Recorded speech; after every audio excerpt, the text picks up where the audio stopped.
My name is Hannah Scanlon. I'm a first-year math PhD student. I'm interested in mathematical biology research. This video will cover the theorem and proof for the backward uniqueness of the heat equation. Before we get to that, I'm going to do a little bit of review on the heat equation and some of the uniqueness we already know about it.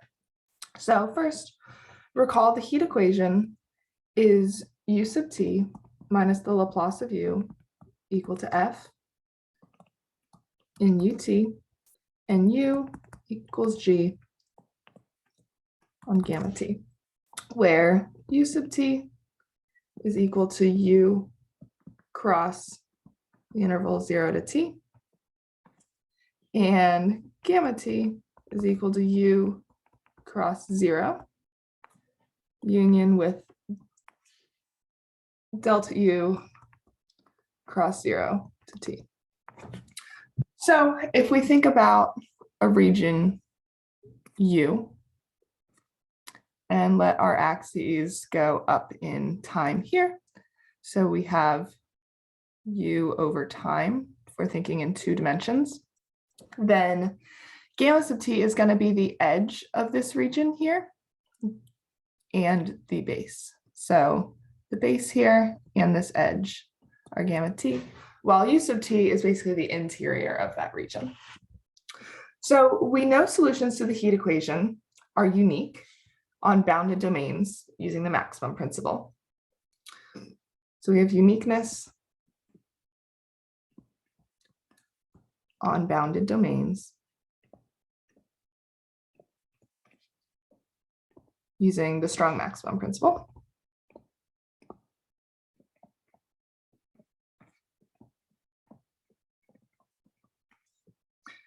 We can also show uniqueness on bounded domains using the energy method. So the energy method proof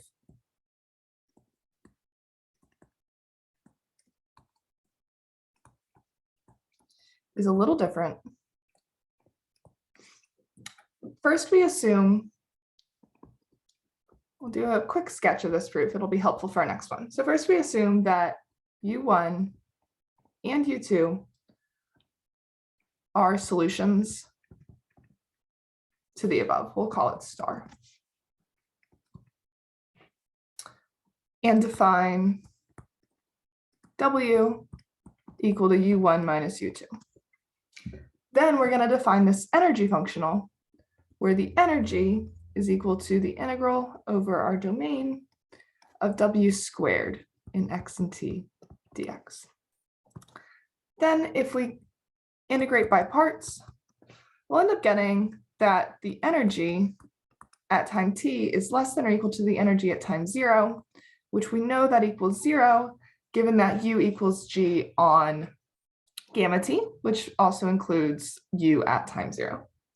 So that then means that w is equal to u1 minus u2 is identically equal to 0 for all 0 and t less than a capital T.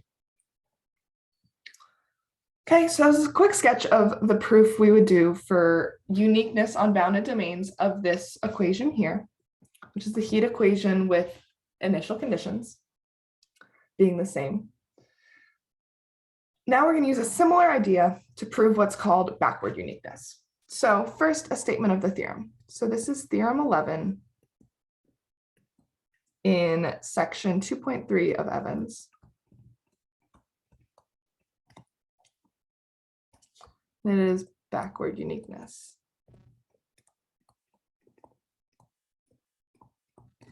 of the heat equation.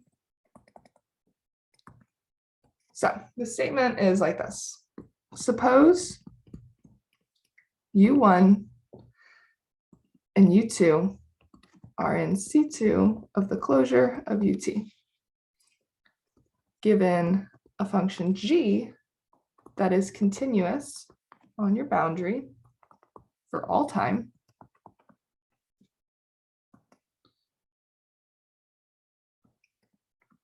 we're supposing our U1 and U2 solve this equation here. So again, our heat equation in UT, and this time we're assuming U equals G, not on that gamma T, but on the boundary for all time. And this is for both I equals 1 and 2. I forgot an I there. Okay. And we also assume that U1 equals U2 on all of U for some time capital T. Then that implies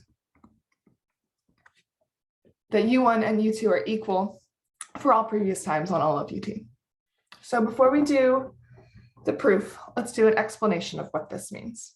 So, okay. So if we have, we'll think about this just in one dimension. So if our region is just going from, let's say, 0 to 1, we know that we need boundary conditions to be the same here. So let's fix at some time t boundary conditions that look something like this. Now we're assuming U1 and U2 are equal on all of U here being our region from 0 to 1 at time t. So let's say U1 equals U2 is this line here. The question is, if we go backwards in time for a t less than capital T, if we're still fixing our boundary conditions, they can be different from what they were at time t, but still the same for both U1 and U2. Is it possible for U1 to look something like that, while U2 looks like that, for them to have different profiles? Or do we need to have that they are still the same profile and U1 still equals U2? This proof shows us that this case is not possible, and we do in fact have this case where U1 equals U2 for all t, little t less than capital T.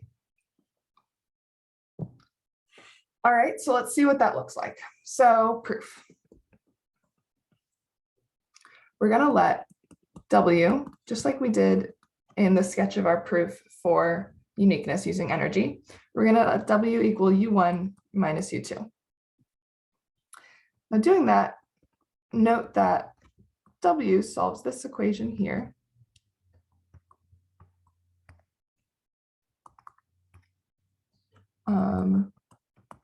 UT and W equals 0 on gamma T, since we're assuming that U1 and U2 solve this equation. We'll call it star star.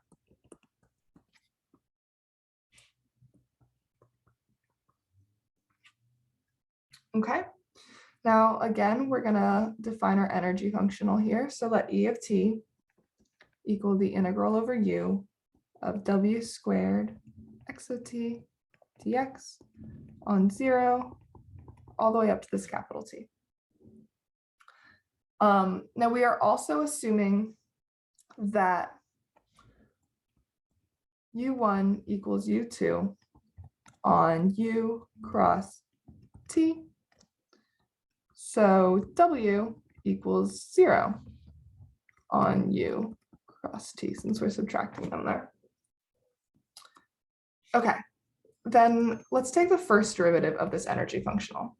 So we get E prime, or E dot of T, is equal to 2 U W W sub T dx, which is just chain rule. And then using the fact that W sub T equals the Laplace of W, we have that this equals 2 over the integral of U W Laplace of W dx. And then integrating by parts, we get this is -2 the integral of U dW squared dx, since we have our boundary conditions are 0. And this is going to be less than or equal to 0 for all t. Okay, now let's take a second derivative. So we have E double prime of t is equal to -4 integral over U dW sub t dx. Again, that's chain rule. This equal to 4 U Laplace of W WT dx. That's integration by parts. This is going to equal 4u Laplace of w squared dx. And again, this is because we have the Laplace of w equals w sub t. All right, so now we have a definition for e prime and e double prime. Since w equals 0 on delta u, integrating by parts on -1/2 of e prime, we can get, again, what we had before, integral over u dw squared dx is equal to negative integral over u of w Laplace of w dx, which is less than or equal to the L2 norm of w times the L2 norm of the Laplace of w by Holder's.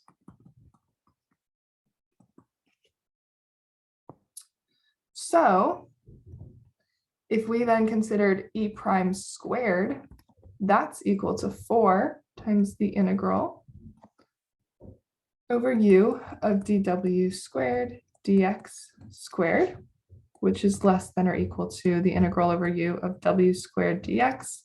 It's 4 times the integral over u of the Laplace of w squared dx, which is equal to e times e double prime. Since again, e double prime was 4 times the integral over u, the Laplace of w squared. And e we defined as here, just the integral over u of w squared. All right, so just writing this down again, we have e double prime of t times e of t is greater than or equal to e prime of t squared for all t greater than 0, less than capital T. Okay, now we need to consider a couple cases before we get on to the last part of the proof. First, if for any t naught greater than or equal to 0, if e of t naught equals 0, then we have to have that w is identically equal to 0 there. Then the maximum principle implies that w is equal to 0 for all t that's between t naught and capital T. This was uniqueness proof we've done before. We have an initial condition where the two solutions are the same, then they'll be the same for all future times. So that also works for t naught if it's not quite 0, so we could relabel our time. Okay, then kind of similar, if e prime of t naught is equal to 0 for any t naught, then we'd have to have e of capital T minus e of t naught is equal to 0. Since e of capital T is equal to 0 already, this implies that e of t naught would equal 0. So again, we'd have w is equal to 0 for t in t naught to t. Okay, so based on that, then we're going to assume that e prime of t doesn't equal 0 and e of t doesn't equal 0 for any t in our interval from 0 to capital T. So this is for, because if it does, then we already have uniqueness for that range of t. So we're just going to assume it doesn't equal 0 anywhere and prove uniqueness for our entire range of t. Okay, so once again, let's consider our e double prime times e is greater than or equal to e prime squared. Now, since we know that neither of these equals 0, we can divide by e prime and e. So we get, oops. Okay, so we get e prime over e is less than or equal to e double prime over e prime. Now we're going to solve this ODE. It's second order, so we're going to have to solve twice. But first, what we have is then that the natural log of E prime is less than or equal to the natural log of E prime. So we have the natural log of E is less than or equal to the natural log of E prime plus some C. Exponentiating both sides, we get E is less than or equal to some C1 times E prime. Now, similarly, let's divide our E over and our C1 over. So we have 1 over C1 is less than or equal to E prime over E. This again looks like the natural log. So we have 1 over C1 times T plus a C2 is less than or equal to a natural log times our E. Okay, we're close. So we're going to exponentiate both sides now. I'm going to write it as exp so as not to confuse it with our E functional. So we have C3 times the exponential of T over C1 has to be less than or equal to E of T. So this means that this left-hand side can never equal 0, and E of T then has to always be greater than or equal to 0. But we already know that this contradicts that E of capital T equals 0. So therefore, we have a contradiction. So U1 has to equal U2 for all T from 0 to capital T. And that is our proof of backward uniqueness. So this is a really interesting theorem. It's an interesting result because of this theorem, we don't just need, if we have two solutions being equal at any point in time, then we have that they're actually equal for all time. Because backward uniqueness gives us that they were the same in previous time, and our typical uniqueness proof will give us that they are equal future time. This does, however, rely heavily on the fact that they have the same boundary conditions, so that U1 equals G on that delta U from U to T. So if they don't have the same boundary conditions, we can't say that the solutions would be the same. But given that we know there's the same fixed on these boundaries, then the solutions can't diverge from each other if they're ever equal. And if they are ever equal, then they were equal in the past. There's no two ways to get to the same energy profile, given this backward uniqueness proof. So that is it. That's all I have for this topic. Thank you for listening.